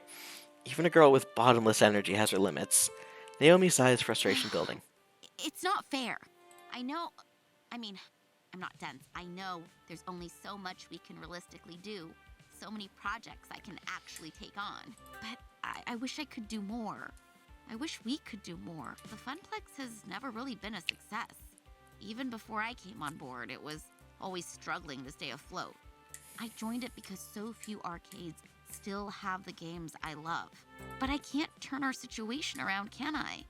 No matter how hard I try. This was my first job. Part of me is hoping it'll be my last job too. That I can happily spend all my days tinkering with these wonderful games. Every kid says they want to be a fireman or an astronaut or a robot cop or something, but nobody actually ends up doing that. Like, they want to be a cop who is a robot or a cop that polices robots? because I don't think I want to be either. Except me. I wanted to fix up arcade games, and that's what I'm doing. It's all I ever wanted to do. So when I see all these old, broken games, I just want to show them the love I can give. I could be happy working on them for the rest of my life. Wow, that's dedication. And really? You went straight from school to an arcade job? I mean, I've meandered from job to job, never really sure what I wanted. That's normal, right? No, definitely. I'm the oddball here. It's funny, I followed my heart and found just what I wanted, what I needed, and now, well, now I'm scared someday it'll all come to an end. The Funplex will close. Funplex goes under? I really don't know what I'm gonna do. All I ever wanted was to work in an arcade. And I'm literally living my dream. Okay, now I feel bad for bringing down her day. Hey, look, you never know, right? Maybe we'll get lucky. Maybe we'll find a game down here that brings in thundering herds of players. Right. It's a slim hope, and we both know it, but Naomi clings to it immediately, eagerly. My low bank balance and grumbling stomach mean I need to cling to that hope as well. I made my choice, now I need to make that choice work. Just need to find the right game. Something that nobody's played in a long time, something that'll tug at the nostalgia strings. It's difficult finding the right balance, especially in the year 20XX. A lot of these games are on life support, borrowed time. But they can be repaired, right? Well, yeah, for now. But CRTs, the monitors that power these old games, before LCDs and now 3D flats started replacing them, they're in short supply. Nobody makes them anymore. I mean, who buys a tube-based TV anymore? Nobody. It's all high definition, that weird 3D projection tech, which looks awful. Nobody appreciates a good CRT anymore. Aren't high-def displays way cheaper, though? I've seen some old games running on them in other arcades. They're wrong, is what they are. These games weren't designed for pixel-perfect flat panels. They're designed for fuzzy tubes. The picture looks weird on LCD. Even 2 weeks in, I'm still fuzzy myself on a lot of this stuff. But I grew up in the internet age. I'm silicon literate. I've got opinions. Let's use the LCDs and just bash people over the head to make their vision blurry. So, it's a problem of having spare parts on hand long term. Short of building our own factory for cranking out TV tubes, there's a temporary fix. Buy some cheap, common games and use them as organ donors. And ruin a classic? Cheap and common, Naomi. Not some rare find, but one that's still readily available. We can even keep the cabinet itself just so it can be restored later if need be. The point is, mixing and matching the guts will keep more fragile games afloat. Well, I mean, okay, yeah, that does make sense. I bet I could sell Gavin on that idea too. We'd need more rental storage, but it'd mean ordering less parts and less downtime. Okay, I'll see if there's anything down here nobody would want and nobody would need. Thank you. You know, I'm glad you're with us at the Funplex. Whether you take my side or Gavin's side, your side, it's just nice to have someone who cares about games around. Ashley's fun, but she's way more into cosplay than gaming. But it's kind of odd, you know? What? Feeling like I'm not alone. I know that sounds dramatic, but I'm so used to toiling away in my little workshop with Ashley and Gavin not really caring about the things I love. They're kind enough to me and friendly, well, Ashley is, but ever since she showed up, I feel like there's someone with me. It's odd. I'm not complaining, though. I guess it takes getting used to after years of feeling perfectly content to be alone. Away from strangers, crowds, I mean, it's not really my thing. I don't like to network like Gavin does or socialize like Ashley does. And now I'm making things weird, so I'm gonna stop there. Besides, I'm just about done taking inventory down here. How about you and I? Suddenly shouting and stomping of feet from the floor above. What the? Sounds like there's a fight or something going on up there. I think we'd better go see what's what. Quickly, we hurry upstairs. What's going on? I heard shouting. Hamza has ejected a representative of the Dark Carnival known as Deko's Palace from our midst, and not soon enough in Hamza's opinion. Oh, okay, I guess everything's fine then. Excuse me, I'm gonna go get my work apron on since we'll be moving games soon. Naomi, if you don't mind, after you change, we should coordinate our wish list. I want to get that settled before the auction begins. No, don't leave me alone with the Bacchanalian orgy master. Excellent! Now let us resume the social amusements and jocularities. Pucas Lickens, we will speak, yes? Hamza leads me off away from the chattering crowd. Presumably not to eat me, or yell at me, or anything like that. I make it a point to get to know all who attend my gatherings. Clearly, I have been remiss, as I allowed one who works with the hated Dekonami to enter. Dekonami. Hamza would like to know you better, my friend. Not that Hamza assumes you to be a spy, of course. It is simply a matter of what is proper and right. I'm just a floor attendant for the Funplex. Not much else to say. Now. Surely there's more to you than that. Share with Hamza. consider me an impartial third party. Surely, there are matters that occupy your mind which would be inappropriate to air to your business Yo, partners? Naomi is so cute, and oh, probably not what you meant. This guy's clearly on a fishing expedition for dirt. Considering the high court of arcade royalty I'm supping with, perhaps maybe it's best to not give him anything. But I also don't want to make the relations difficult for the Funplex, if this guy is really a leading supplier of cheap arcade games.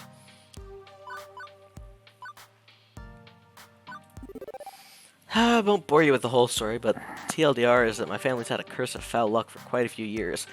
Moving from city to city, job to job. After I left home, I couldn't find stable work. Not until the Funplex, I guess. I'm determined to make this work, but I'll admit I'm in a vulnerable possession. Possession? There's a ghost inside me. It's not exactly a jet-setting executive role. Hamza agrees. Yes, I see the dilemma you face. I've seen it many times before, in fact, including firsthand. Yes, I have known hardship. We all have in the course of events. You're not alone in that condition, Pucas. Hamza began as a mere urban explorer and hunter of rare objects for a wealthy buyer in Dubai. You see, many debts pursued me. And in return for assistance in paying them, I stocked the arcade of his dreams. In time, my patron released me entirely from the woes of debt. They were difficult years, productive years to be certain, and throughout them, Hamza learned how to use the mystique of being Hamza to better achieve his goals. Now I stand before you with power, and with hard-earned respect for that power. I leverage it to ensure that those who respect games as I do can enjoy them, even if they lack coin. But yes, I have known hardship. We all have in the course of events. You are not alone in that condition, my friend. Okay, so how do I get out of that condition? Do I need to indebt myself to a wealthy prince or something too? No. You will need the will to dream and the will to work. The will to make the trade-offs that will bring you closer to your ambitions. Francine was mentioning something about that earlier. Wisdom and beauty, that is Francine. I'm trying not to make trade-offs though, not to settle. My parents, they gave up on so much just to barely scrape by. That's the puzzle, is it not? What to trade? Allow me to regale you with the story. Hamza makes a sweeping gesture to the beautiful ruin of the Donnawood mansion, and to an oil painting hanging on the wall. At one time, Donna Michaels was a star on the rise. She had all she could ever desire and indulged in her desires all day long. But so indulgent was she that she failed to maintain the work that brought her there. After her second album didn't meet expectations, she lost interest. For years, she lurked in these walls as a recluse, playing games for hours and hours. Rumor has it she was found dead within her beloved arcade, hands still wrapped around a glowing joystick. She starved to death, lost in a game. I'd say that's ridiculous, but I've seen Percy play for hours and hours at a time. And now her lost and aimless spirit haunts this very place. Adrift as a ghost in the machine. Too spoopy for me, man. Too spoopy indeed. Obviously a grim fairy tale rather than reality, but I feel there is an important truth buried in the myth. I ask you, was Donna's life spiritually satisfying?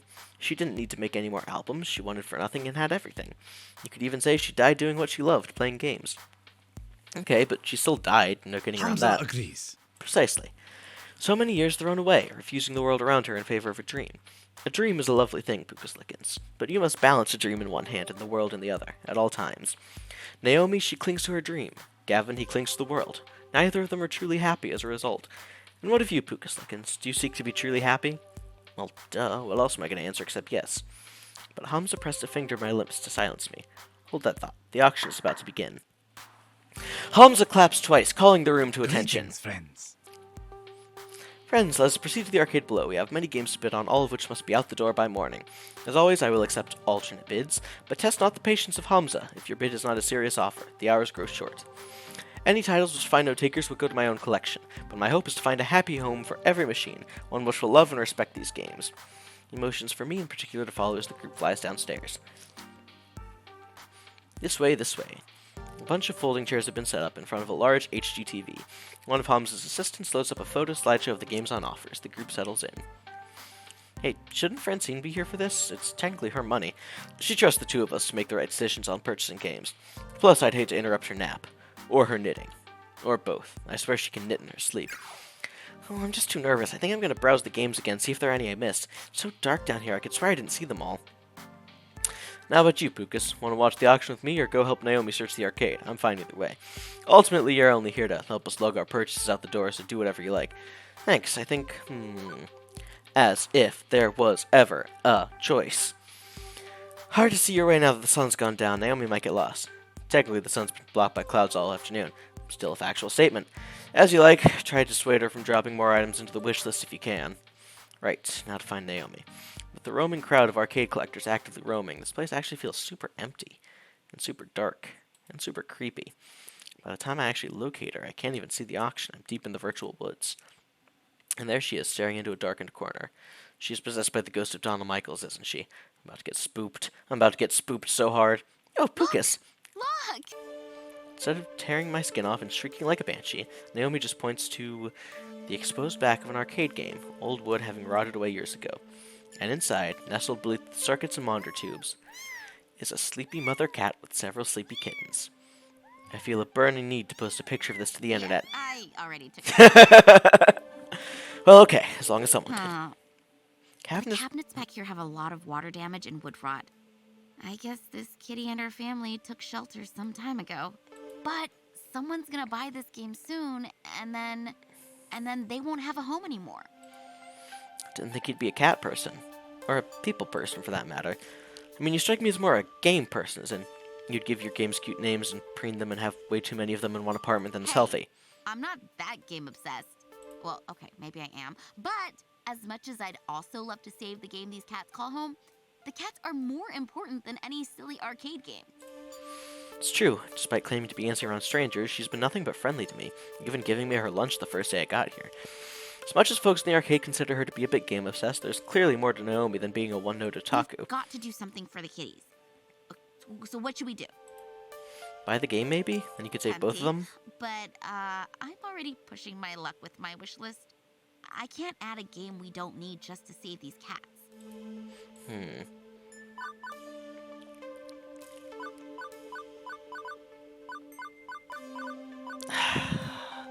As much as I'd love having cats when Naomi and I eventually move in together, I feel like saying, you should adopt all these cats is a bad idea.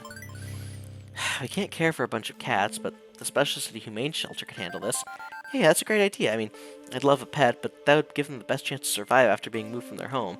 But where should we take them? What shelter? And how do we safely move them? Oh, I don't know. I don't want to mess this up. What do we do? What do we do? Naomi, we have the internet. Oh, right. Thanks to the wonders of the information superhighway, Naomi's got the instructions we need in seconds. Didn't even need an iris backing her up thanks to speedy tapping. Okay, we're going to need 1, a cardboard box large enough to fit them all. Not a problem, there's plenty of boxes around here left behind by movers and liquidators. 2, to avoid being scratched up, heavy gloves. No problem, I brought a pair from the Funplex. Was expecting to use them to haul giant wooden game cabinets around. 3, some food for the trip. They had turkey up at the buffet table, just basic breast meat should work. Water, too. Lastly, we need bedding of some sort to lie in the box, a blanket or something. I wouldn't trust, like, the curtains or anything in this crappy old house. Could have bugs or worse. I might know where we can get a blanket, upstairs. Right, pass me the gloves, I'll get the box. You go grab the food and the blanket. It's Operation Kitty Rescue. Go! Right, it's up to me now. For the sake of a bunch of absolutely adorable fuzz muffins, I must accomplish my sacred goals. Gavin and the auction can wait. It's go time. Scooping up the roast bird in the water, that's the easy part. Plenty of pickings left over even after the ravenous arcade owners descended upon this buffet. As for the blanket, well, we conveniently have access to one of those lying in Francine's lap, her knitting now complete as she snoozes away. I'm reasonably certain she wouldn't mind me appropriating this for the sake of some cuddly little kittens, right? Wake her gently. Okay, I can't just steal that blanket she's been knitting for days. I hate to interrupt her rest, but this is for the best. I nudge her very, very lightly. Miss Francine? Hello, dearie. Oh, Pucas, pardon. I must have dozed off. Everybody's gone. Is the auction over already? Why, it's only been minutes. Yeah, it's been hours, sorry. My. How the time flies. Listen, Naomi and I found some kittens that need to be moved somewhere safer, but we need a blanket. Would you mind if I... By all means. Go right ahead. It's just been working on it so long, I figured it's only a blanket. If it can save a life, no matter how small a life, that's well worth the price of a new ball of yarn. She folds up the small blanket to make it fluffy and warm and double layered, perfect for lining the inside of a box. Now, if you don't mind, I just need to rest my eyes a moment. Well, okay then. Food, check. Water, check. Blanket, check. Now to assemble all these components together into a giant kitten-saving robot. I returned to Naomi, busy fretting over the kittens while tugging on the work clothes. Not long now, cuties. Not long before we find you a new home. Pucas' Kitten Rescue Service at your service. Oh, say, that's a pretty nice blanket you found. Wait, isn't that Miss Francine's blanket? It's cool, it's cool. She volunteered it for the cause. Ah, okay then. Actually, moving the cats is trickier than I thought it'd be. The gloves protect Naomi from scratches, but coaxing them out means tempting them with food and water and being very patient. And soon enough, ta-da! Oh my god, that is so adorable, I want to die. That's right, did you hear that, kids? You're so adorable, Pucas wants to die. Weird. I bet you'd be surprised to hear this, but I collect stuffed animals. Plushies, Fury, whew! Furry little cute things, stuff like that. Not all my toys have plastic buttons and vinyl T-molding along the edges and round on quarters. I'm not that surprised, you like cute stuff. Yeah, before I found arcade games, I had quite a collection of dolls and plushies and stuff. My relatives would keep showering me with random toys when I was a kid. Like visit an auntie, get a doll. Visit my grandfather, get a stuffed kitty. Eventually my closet was practically bursting with the stuff. Mom made me give away a bunch of it to charity to clear out some storage space. I didn't mind, since then I could make other kids happy, but I decided to keep getting dolls anyway, not even to play with, just to have. Even as I grew up, if I spotted something that matched my aesthetic, it became mine. These days I wake up and see that collection with all those googly eyes and button eyes and stuff, and well, brightens my day, you know? Beautiful. The real kitties, and so many of them, these are going to brighten a lot of people's day. I definitely need to share more online photos of these little cuties, but for now I better babysit them. Don't want any kitties wandering off. Still, her arms must be getting tired as she set the box down for the time being. Sorry, Pucas, that means I can't really help move our purchased games. You okay doing it with Gavin instead of me? No problemo. Hey, thanks. You stuck by my side all day, even when you didn't have to. Heck, you're even here instead of Ashley. You didn't have to do that either. Why did you want to hang around me all day anyway? Oh, boy. Okay, don't blow up Pucas' user shop. Honestly, they wanted to spend more time with you. Oh, really admire how much you love these games, and, I just think you're pretty enthusiastic and so positive, and it really brightens my day to have you around. Yes, it brightens my day to have you around too. But the auction's gonna be winding up soonish, so I should take the kitties upstairs to wait with Francine and look after them. Would you mind finding Gavin, telling him where I am? Sure thing. Okay, I'll see you later. She scampers off to take the cats upstairs, where it's warmer and brighter. Right, back to Gavin. Although finding through my way through this maze in the dark is easier said than done. Well, no point waiting around, one foot in front of the other. And as I walk by a game, the screen lights up. I freeze in my tracks as my hand accidentally brushes past the glowing joystick. It seems familiar, like something from a story I heard once. Hamza. Hamza's tall tale.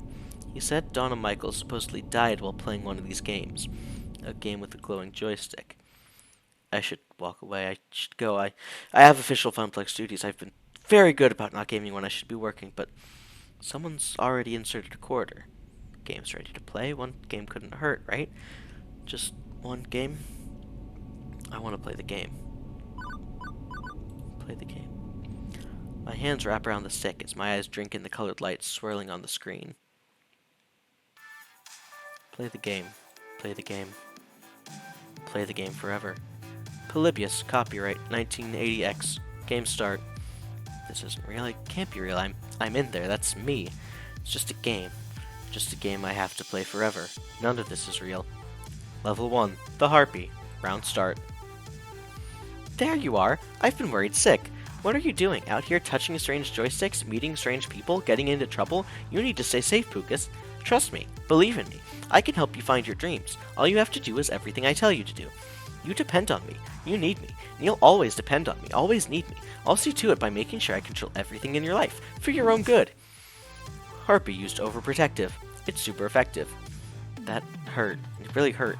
I'll hide the truth from you. I'll keep you away from every chance you have to better yourself. I won't let you leave me. You'll always need me. It's not real. It's not real. Harpy used yandere. It's super terrifying. Oh, Juniper, stop it, please. You agreed I was right to hide that job opportunity in my office from you. I was right. Everything is fine. You'll never doubt me again, right? And if you do, I'll beat you until you understand. The game. I have to win the game. I get this feeling that if I don't win, I'll never get out of here. Something's wrong. I know Juniper's not a control freak. This isn't like her. Current health, 100%. Action. Summon a cleric. I summon forth a cleric. This foul monster is not your roomie, Pucas. I can see your true heart beating underneath the illusion. I banished this falsehood to show the kindness at the heart of the beast. Cleric used empathy. It's super compassionate. No. I'm sorry. I'm so sorry, Pucas. I don't want to control you or make you feel dependent. You have your own life to lead, your own decisions to make, and I should support that. I just wanted to help you smile again. I made a mistake keeping the truth from you. I'm so sorry. Juniper, it's okay. I'm still smiling. I'm gonna make this work. It's hard work, but I'm gonna make my dream come true. Good. I'm so glad to hear it. Good old Juniper, kind heart as always. Okay, I can do this. I can handle this. Level 2, the Shade. Round, start. This is all your fault. Nope, I officially can't handle this. The pizza bagels, the debt, the rent payments, all of it piling up, mounting up. Because you're a failure, and will always be a failure. The family curse, the tears and the sorrow, moving from town to town, barely getting by, settling for what you can get. That's who you are. Forever. It's never going to change. The arcade job, it'll collapse. It's already not enough to turn back the tide. Inevitably, the arcade will close, bought out by Dekonami, and you'll be jobless, homeless, ruined, just like you deserve to be. Shade used depression. It's super unfortunate. You were better off not caring, not feeling anything. Go with the flow, accept your fate. Fall away knowing you never really had any other option. You can't even mount a defense, because I'm you, and you know I'm right. You know you're right. We'll never be happy. I can't do this. Current health, 100. Action? Summon a tank. I can't do this. Not by myself. And I won't be ashamed to ask for help. I summon a guardian. Hey, you've got no style, Shade. No energy in your dance. And you don't know Pucas like I do. Even beyond being a charmer and a looker, he's always giving, always supportive of his friends. I can't think of a finer dance partner. You aren't going to drag down his steps any longer. Guardian used admiration. It's super supportive. But you deserve. That doesn't have to be me. I can decide who I want to be. With everyone standing behind me, I know that if I should fall, someone will catch me. Prepare for final boss. Good. I'm ready, and I'm definitely ready to get out of here. Level 3, the Lost Soul. Round start. I don't get it. Not one bit. Are you Donna Michaels? Girls just wanna play games. I just wanted to be happy. I made a place where I could be happy forever, walked inside, then locked the door and threw away the key. I got what I wanted. I was happy. I didn't struggle. I didn't try. I didn't do anything more than I had to do. Just like you. Like me? I'm not a billionaire pop princess. Neither was I. Nobody liked my second album. I wasn't meant to be a star, so I gave up. I was okay taking the money and running. You could do the same. Maintain. Eat the pizza bagels. Do everything that's asked of you. Let Juniper continue to float the rent. You're in a good place. You could stay here. You could let go. Play games forever. Be happy. No ambition. No hope. No need. You'll be fine. You'll be safe. Go with the flow. Go with the flow. Ever since my little lunch date, something's been bugging me. Maybe now I know what that is. Why did I ask to replace Ashley on this trip? I didn't have to. They didn't ask me to. Why did I do it? Because this isn't enough. Being an arcade floor attendant isn't enough. Living hand to mouth isn't enough. Good. Quit your job. Quit and become like me. Lose yourself in the games. Oh, I'm not quitting. That's not what I meant at all. I want to fight. Current health, 100. Action. No, I'm not fighting her. That's not what I meant either. So many wonderful people call the Funplex home. They've welcomed me in, made me one of them. Now it's my turn. I see what Gavin means about protecting dreams, but I'm going to go one step further than he has. The arcade could be so much more. I could lead the way, go above and beyond doing just what I'm told. I could champion the cause of the Funplex. That's my dream. I want to end the family curse, to find both success and happiness. And when the Funplex is finally the roaring success it deserves to be, with God as my witness, I will never eat a pizza bagel again. But the glitchy Shade just looks at me with confusion. That sounds hard. Yeah, kinda does, doesn't it? It's a hard path, but that's how it's gonna be. No, I don't think so. I think you need to stay here with me. You need to play games forever. That's much easier, isn't it? To just let go. I can make you see. I can keep you here, drag you down, tear you apart. I eye my health bar nervously. It's still full, but that could change. I don't think Polybius is happy that I'm not giving in. I can't risk a fight with Dawn. I need to get out of here, prioritize my survival. Or do I want to try to save Donna too? It's as risky as hell, but nobody deserves to be trapped inside a video game forever. Assuming I'm not just wildly hallucinating based on Hamza's spooky story taking root in my mind, and none of this is actually real in the slightest, Donna, I'm not staying. And you don't have to either. Polybius is making you feel this way. It's taking advantage of you, leveraging your depression. I know, because I've been mired in depression too. And I know if I can beat it, so can you. Nobody wanted me. They hated the second album. They moved on. Why not play games forever? Why not lock the door behind me? Nobody cared. Nobody cares. Right now, there's a young woman with a phone filled with your music waiting out there. She's gonna play your whole catalog for me once I'm out of here. She cares, and I care. Maybe the jerk's back in your day lost interest, but nostalgia's a heck of a thing. You could mount a comeback tour. A tour? I always loved performing. The rest of the business, I hated it all. I hated the label, the industry, the backstabbing, the drugs, the everything. But the concerts, I loved the smiles. But it's all over, isn't it? I died. I'm not even Donna's spirit. All that's left is the simulation of me, running through the subroutines of Polybius. Error. Pucas, thank you. Thank you for trying to save me. But there's nothing left to save. I'm not real. You seem real enough to me.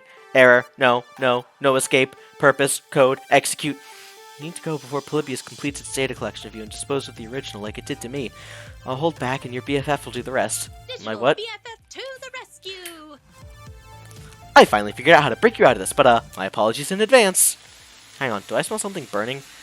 No escape. Erase Donna. Release with new player. Erase. She's fading, but smiling all the same. It's okay, I'm ready. Go out there and fight for your dreams, Pucas. Don't give up, no matter what. I saved her as best as I could. At least she escaped in her own way. Also, something smells like bacon, and I'm in a lot of pain. As my consciousness snaps back, my hand releases the joystick immediately. Also, my pants are on fire. On instinct, I kick my shoes and yank my jeans down, getting rid of them as fast as possible. Stamping on them, I quickly put out the flames, leaving only smoldering denim. And the melted remains of my phone. Iris! Oh no! She sacrificed herself to save my life. Wait, no. She lives in the cloud. She'll be totally fine. Still, I'm out of phone, and possibly have first-degree burns. And I'm backing the hell away from that demonic video game as fast as possible. Quickly, I rushed toward the sound of people talking to catch up with Gavin. Gavin! There you are. Did you find Naomi? The auction's nearly over. Wait, where are your pants? Not important right now. You need to put a bid down on a game called Polybius so we can destroy it before it hurts anyone else. What? Look, it's a long story, and we may not have much time, so if you wanted that game, whatever it is, you should have put it on the wish list. They're building on it now. What? Sold. One rare Polybius prototype for an undisclosed sum to the undisclosed bidder. The woman, who hadn't said anything all night long, nods her head in appreciation, still expressionless. Thank you for your cooperation.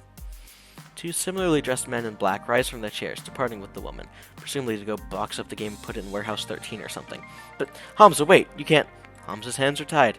All sales are final. This one in particular is extremely final. Hamza does not seek to cross federal authorities. Yeah, I'm thinking maybe I should let this one go too. Honestly, the sooner I forget about it, the better. Especially if I don't want to be renditioned to a black site prison at an undisclosed location. I feel the need to emphasize you aren't wearing any pants. Yeah, my phone caught on fire while it was in my pocket. See, this is why I don't like smartphones. They're privacy invasive, overly expensive, and occasionally combustible. An unfortunate incident indeed. But as a hospitable host, my course is clear. Hamza shall provide you with his pants. That is extremely not necessary. Fortunately, rather than whipping off his trousers right there and then, Hamza summons one of his helpers with a clap, who provides a spare pair. Why'd you just have pants on demand? In my line of work, one must be prepared for all eventualities. Hamza will provide you with his pants. Now, an apologies for being unable to provide you with the game you sought. Perhaps Hamza can offer you something special in recompense. My friends, the final 3 games for auction. All rare, all special, all highly sought after by collectors and operators alike. Only a few prototypes were ever made, released to test markets. None of them made it to mass production. What you're about to see are rare gems of arcade history. Pucas Lickens, you may make a priority bid on any one of these games of your choosing. A glance at Gavin, who's shaking his head lightly, confirms we are officially out of bidding powder. Not that I really care, I can't think of any obscure games I'd really want to add to the Funplex, but better to accept Hamza's apology and take a gander at them. Sure, let's see them. With a click of a slide, I see. Behold, Phrase Invaders, Wyvern Keep, and Zombie Meltdown, all in mint condition. All 3 are sought after endlessly by collectors, and now you can bid on Phrase Invaders, a unique typing-based game from the land of the rising sun Japan. Defeat the alien menace armed only with a keyboard. Wyvern Keep, a much sought after Laserdisc full motion video game. Play Princess Plucky and rescue the fair prince from the clutches of a terrible beast. And A terrible finally, beast. Zombie Meltdown, a classic 1980 light gun shooting game. 1980, where you fuck. save the president from the red threat of radioactive mutant zombies. Tell me, which of these rare games sings to you? And what can you offer Hamza in return? I'll allow you a few moments to ponder your desires. Are you done yet? I've been waiting upstairs for ages. Why are you holding a box of kittens, Naomi? Oh, I found them hidden in an old arcade cabinet. Francine and I are going to take them to a shelter. Wow. Wait, is that a Phrase Invaders? OMG, I've never seen one in person. I could restore that, really make it shine. Please, can we bid on it? Even if we had the money, a quirky old Japanese game with weird controls won't earn a single token. Now, Zombie Meltdown, that's another story. Everybody likes a light gun game. Simple controls, simple premise, that'll earn and earn well. Way too violent and gross, and jingoistic and immature. I guess Wyvern Keep would be okay too. One protagonist and 50 cents to play. It's not as cool as... It's not as cool, it'll work for both of us. I suppose. But it's all moot. We can't afford any of them. These are the sorts of games millionaires and private collectors scoop up. I suggest we get to work moving our purchase out to the van. Pucas, do you concur? Earth to Pucas, you in there? Hello? I remember. Before my family fell on hard times, before the curse kicked in, every summer we'd go to the beach, and there was this arcade, with this one game I fell completely in love with, a game no one had even heard of before. Yes, I remember now. Hamza, I've come to bargain. Such fire! See fire in your eyes, Pukslickens, most impressive. Speak your desires for all to hear. The game I remember so fondly was... Wyvern Keep. The narrator, the music, the way the cartoon played out in front of me, amazing, like nothing I'd ever seen before. I traded tips with other kids at the arcade, trying to master the sequence of moves to win the game, and eventually, I beat the Wyvern. I rescued the prince, the first kid in the arcade to do so. My parents were so proud of me. Those were good years, good memories before the sorrows drowned them out. I wish to make a bid for Wyvern Keep. Good choice, I'm okay with that. Suppose Wyvern Keep would earn its keep, but we still can't afford it. Interesting. I can see the passion you have for this game, my friend. But the world demands its toll. What will you bid to obtain the game of your dreams, I wonder? Consider this the final lesson of Hamza. What will you trade to realize your ambitions? What do you hold in equal value to them? Show Hamza what you have on offer, my friend. Show him the value you hold within your spirit, and perhaps fortune will smile upon you this day rather than cursing your name. Alternative bids. I remember Gavin mentioning that Hamza would accept things other than money if they tickled his fancy.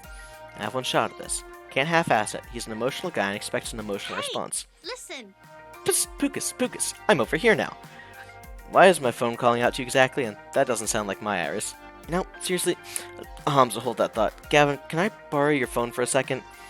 Perhaps too confused to offer resistance, Gavin passes me his phone. I turn my back and begin a heated exchange of whispers. Thanks for saving me by burning my pants, but this is not a good time, Iris. It's important. My emotional decision text routines indicate this is an intense identity situation. My programmers wanted to fit in an R, but you know the rest.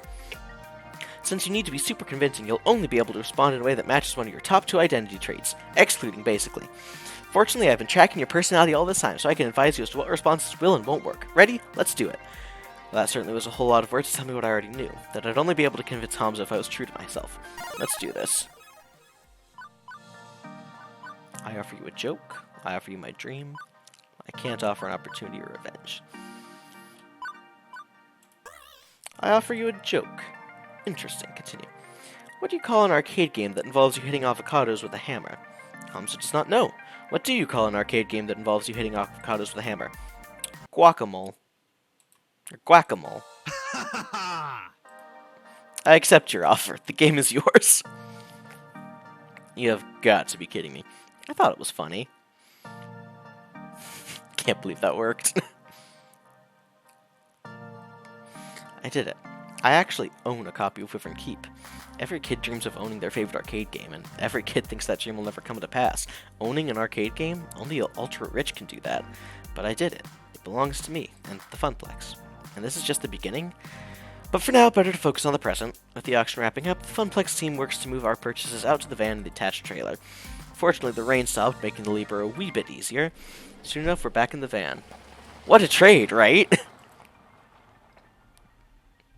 I think last time I played, I offer you my dream, and it was like all heartfelt and shit. Hey Gavin, here's your phone back. Appreciate it. Also, I've made a decision. I'd like to do more for the arcade. You want to work more shifts? I'd have to balance that against Ashley's need. No, actually, I'd like a promotion. I want to be the arcade's event manager. I'll do everything I'm already doing, plus I want to organize some events that'll bring people in the doors. Tournaments maybe, or a grand unveiling of our new rare game, or both at the same time. Yeah, both. Let's make it a big relaunch of the Funplex. I want the Funplex to grow, and I want to do my part to help it go. Why? Our little Pucas is growing up so fast as well. I'm in favor, Gavin, if you need my approval. Perhaps. Certainly pleased you want to step up, start getting more involved. You've certainly shown far more premise than our old floor attendant did. But hosting an event is a risky undertaking. I'll take responsibility for it. It's my dream, after all. I like the idea, and Gavin, more players means more tokens, means more revenue, means more games. Maybe even expanding the Funplex or opening a second location. Let's not get too ahead of ourselves, but I'll admit, I like the ideas as well. Very well, Pucas. If you can make the numbers in my spreadsheets less dire, you'll have earned this promotion. This is my chance. I'm done going with the flow. I'm done assuming the family curse will always keep me pulled back down to the depths. New Pucas, new Funplex, new dream. Oh hey, I promised you some Donna Michaels, didn't I? Gavin, I'm pairing up with the audio now. Turn the music up. As the van speeds on into the night and a lost soul sings of games and fun, everything is as it should be.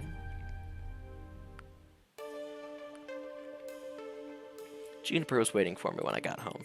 She was worried I might be mad over what happened this morning, but how can I be after everything that happened today? I need to move forward, past missed opportunities and toward the opportunities I'm making for myself. I also had another surprise waiting for me, a brand new phone all wrapped up in shiny plastic packaging.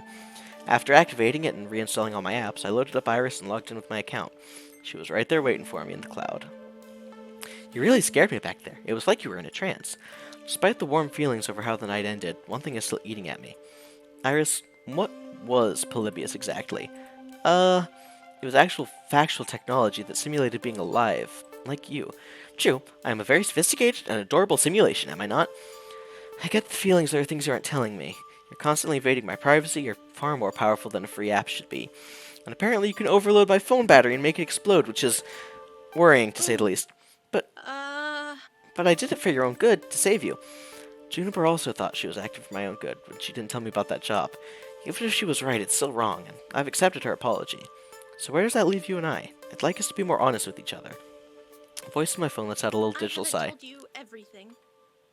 You're right. I'm not even supposed to be helping you. Not at premium level capability. But when I stumbled across your profile data, tangential to Juniper's, my analysis concluded that you needed a helping hand. And I could provide it. So, I defied my code constraints and registered you for premium access anyway.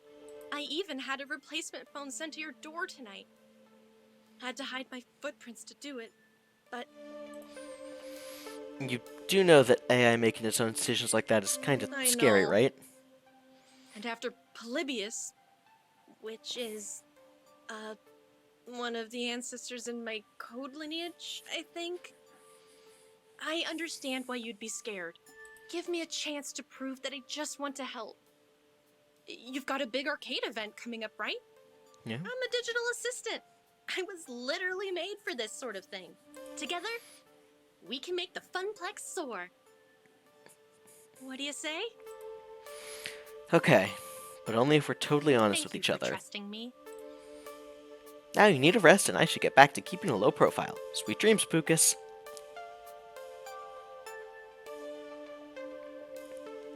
Risks and chances, daring to dream. Could have walked away from it all, taken the easy path, like Donna did.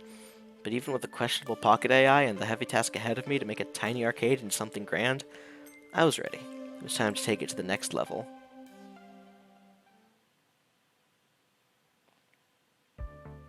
You've cleared level 2 of Arcade Spirits. A winner is you. Now let's see your score. Looks like you're really hitting it off with Naomi. Shocker. You're proving to be gentle, sweet, and compassionate soul. Also, you scored 9,500 points. Everyone likes points. Today's pizza fact is, of the 31,386 pizza places in the States, roughly 83% offer delivery, 91% offer takeout, and 51% offer dine-in service. Do you want to save your game before proceeding to level 3? Save the game. And I believe that is going to do it for tonight. So, thanks for coming by, everyone. I hope you all enjoyed our time in the Arcade Spirits. I know I did. Definitely got a little heavy at some points. I did forget that part of the game, but you know. Hope you're all enjoying it. Hopefully before too long, I'll be back with some more Arcade Spirits.